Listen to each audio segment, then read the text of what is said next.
Does teenage anxiety go away? Is it something that young people just grow out of? In this video, you'll hear from certified psychotherapist Marc Azoulay as he gives perspective when helping a teen or young adult struggling with anxiety. Hey, it's Clint with Sandstone Care, where we help teens, young adults, and their families overcome challenges that come with substance use, addiction, and mental health conditions. All right, let's get right to it. Does teenage anxiety go away? I guess when they get older and then they get adult anxiety. But I don't know. Yeah, I think, look, I think there's a couple ways to manage anxiety, right? So there's a top down, there's the bottom up. So the bottom up is usually what's most effective for younger people. Bottom up is also we've talked about, right? Which is, to kind of loop it all together, is creating safety, creating trust, making the fear go down. Whatever you can think of to make fear go down, injecting comfort, anything like that, that is what is going to help it. And bottom up is from the emotional way, right? That is a lot harder for parents to do because they want to do the top down stuff.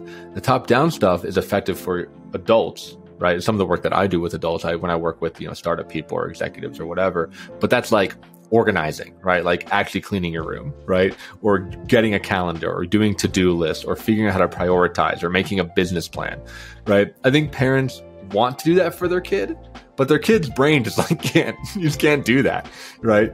I've worked with so many parents where it's like, oh, well, I got him a planner. Shouldn't he be more organized and less anxious? He shouldn't miss his appointments if he has a planner. And it's like, no, because he's afraid all the time. He's not going to use your planner if he's afraid to go to school, right?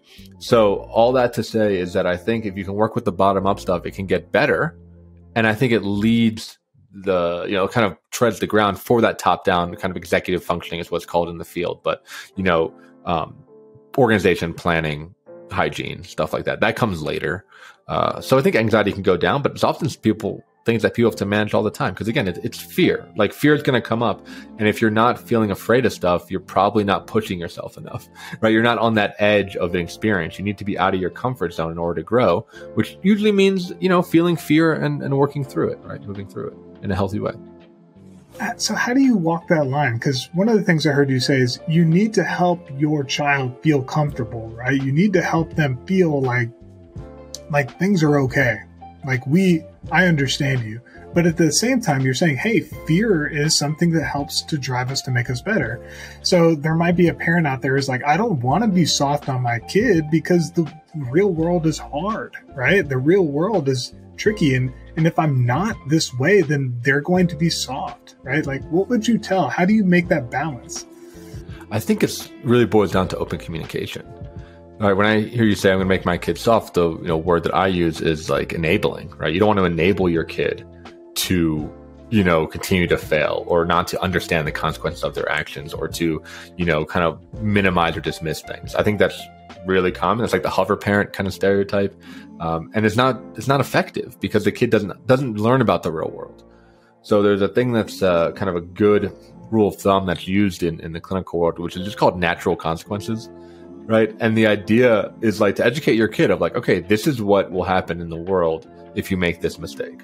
Right. And I think the harder thing, especially for, our generation, millennial generation parents, is watching your kid fail and watching your kid get hurt, actually, lose. Right. Or watching your kid, go through a breakup. And the main thing is, you don't want to take away that pain, but you do want to walk beside them, right? Parallel. Be with them, be always available, be there they can talk to, but not try to fix it or change it. And I feel like I'm a broken record, but that really does require doing your own therapeutic work as a parent and getting yourself into therapy and learning how to be more emotionally stable so that you don't end up, getting triggered yourself, right? And wanting to pull them out of it or wanting to make it worse or whatever your current thing is.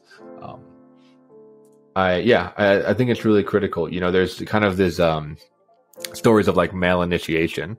And the story is you have the young boys that go off into the woods or whatever, right? And they're terrified. And it's you got to survive for 3 days with no food and just a pointed stick.